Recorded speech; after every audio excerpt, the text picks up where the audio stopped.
La voiture d'aujourd'hui, c'est une série 5 E61. Et la série 5, c'est une vraie MILF. Car du haut de ses 40 ans d'existence, le concept est resté le même. Du luxe, avec une touche de sportivité. La voiture du jour a déjà plus de 11 ans et pourtant, mon Dieu, qu'elle est encore bien préservée. Mais si l'illusion est parfaite à l'extérieur, elle l'est beaucoup moins à l'intérieur. Dans l'ensemble, tout est bien organisé dans l'habitacle. On retrouve à peu près ces marques facilement. Chaque chose tombe bien sous la main. Mais moi, ce qui m'embête le plus, c'est la finition. Aujourd'hui, on a une voiture qui a à peine plus de 10 ans et franchement, c'est dégueulasse. Le vernis s'écaille sur les portes, on a les sièges qui s'affaissent, le volant qui est à moitié craquelé. Tous les plastiques sont rayés, avec des bruits qui sortent de nulle part. C'est un peu décevant quand même pour une voiture qui à la base valait plus de 60 000 €. C'est assez indigne d'un haut de gamme de BMW. Et le pire, c'est que ça continue derrière. Avec au final, pour une voiture qui, je le rappelle, fait quasiment 5 mètres de long, on se retrouve avec pas tellement de place à l'arrière. Les genoux touchent sur les sièges. On est assis assez bas, ce qui donne un peu l'impression d'être sur un autre fuseau horaire. Et au final, tout ça est encore une fois assez décevant pour une voiture de ce gabarit. Je m'en vais. Je m'en vais.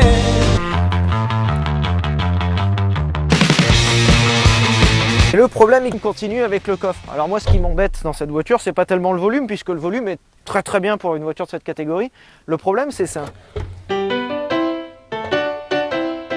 Pour avoir ce magnifique cache-bagages avec fonction de rabat automatique, ce qui est génial. Le problème, c'est que quand j'ai fini de charger ma voiture, je reviens au volant, et là j'ai la magnifique ta gueule, surprise de trouver le cache-bagages remonté au maximum. Je ne vois plus rien, c'est super. Merci d'avoir pensé au rabat automatique, mais qui ne revient pas automatiquement. Ce qui me donne l'opportunité de ressortir de la voiture une dernière fois, de réouvrir le coffre, de réattraper mon cache-bagages automatique. Pour le remettre, c'est formidable. Je n'ai perdu que 20 minutes. Ici, l'objectif était clair. Sortir un maximum de chevaux de ce moteur diesel. Pour sortir un maximum de chevaux, c'est simple. On n'a qu'à mettre un énorme turbo, et qui dit énorme turbo dira énorme puissance. Mais aussi énorme délai pour que cette puissance arrive. La ressemblance de la scène suivante avec la pub Carglass serait totalement fortuite. Merci. La solution chez BMW, elle a été simple. Mettons 2 turbos. Et le résultat de cette débauche technologique est exceptionnel. 272 chevaux et presque 600 Nm de couple, soit suffisamment de force pour tracter le château de Versailles. On l'a compris, le moteur est formidable et digne de BMW. Mais la conduite l'est-elle aussi. Quoi ? Je me fais engueuler en permanence par cette voiture, je sais, j'ai rien fait, mais laisse-moi tranquille quoi. Je dois reconnaître qu'à la conduite, et surtout en conduite tranquille, la série 5, c'est assez formidable. La voiture est très silencieuse, on passe des grosses aspérités sans encombre, la voiture est très très bien amortie.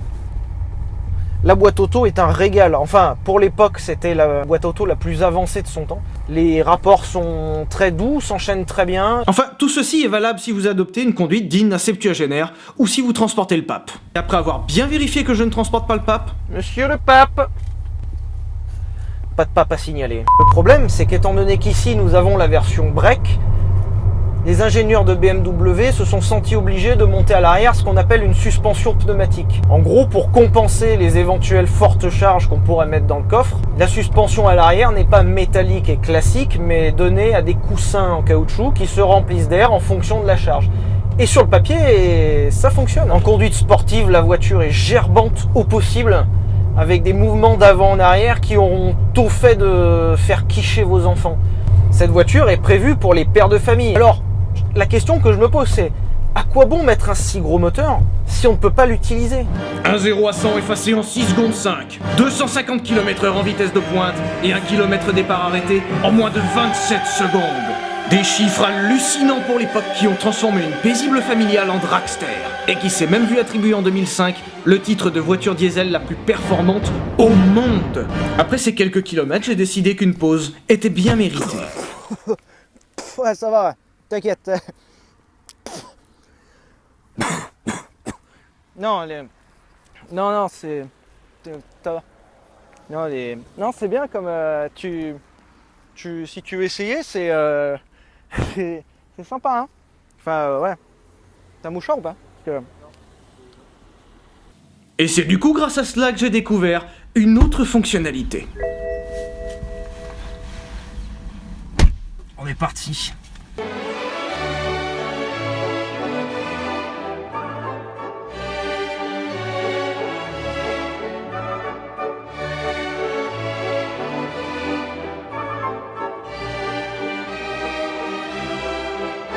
Donc le DTC est une béquille électronique servant à garder la voiture sur la route quoi qu'il arrive.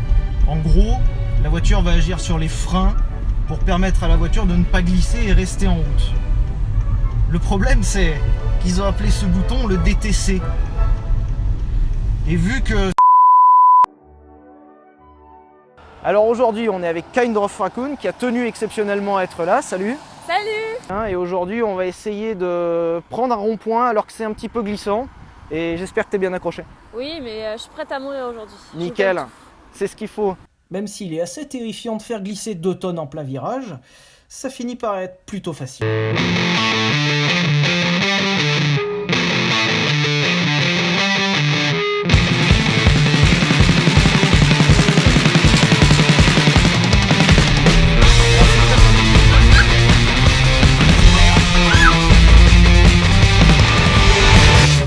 Aujourd'hui, on peut conclure avec cet essai que la BMW 535D n'est pas la voiture la plus réussie de sa catégorie ni de son temps.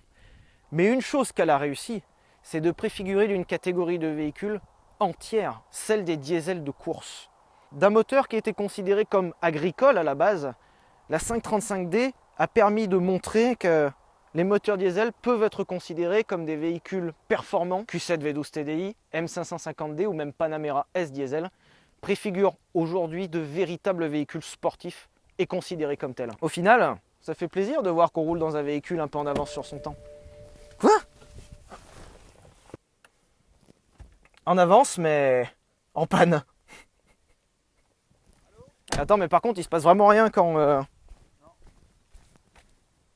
Bah en panne. Tu likes tout de suite, tu t'abonnes, tu en parles à tes collègues, surtout tu en parles à ta maman pour bien qu'elle partage ça au boulot. Merci. Et joyeux anniversaire à tous les Henri.